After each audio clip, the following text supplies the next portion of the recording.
all of that, or some of the other wonderful things and ways that people have to speak in public and be so effective.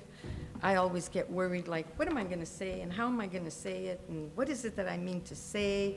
I'm also an irrelevant artist, but a relevant artist.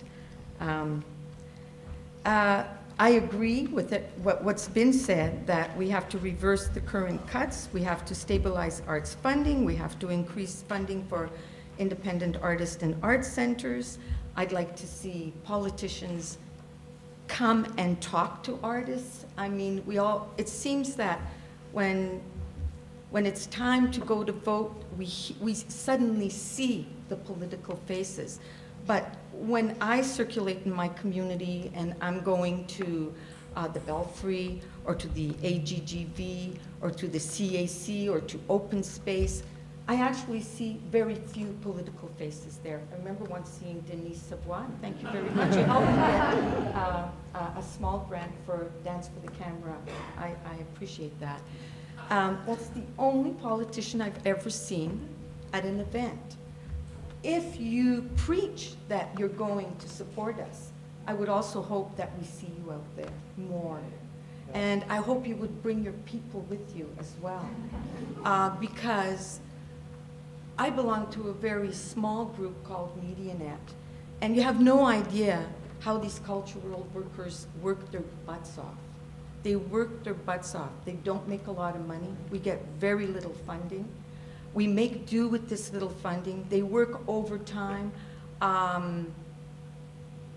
You know, I would plead for the politicians to not just talk about it, but let's see you there. That's what I think is important. I don't need to talk to the audience. I think most of the people out there are supporters of arts, are probably practicing artists themselves. I know also that in the audience tonight, this is really important to know, there's some educators. They were actually past instructors of mine when at a very late age I decided to become a practicing artist. And it's been a hard road. We don't make tons of money, you know.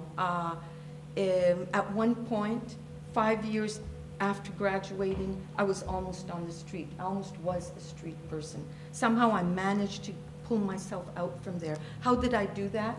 It was, first of all, because I believed what my instructors taught me, that as an artist I had value, although I have to tell you, I don't always feel that, because this is a society that doesn't seem to really understand or appreciate how much work it takes to be an artist.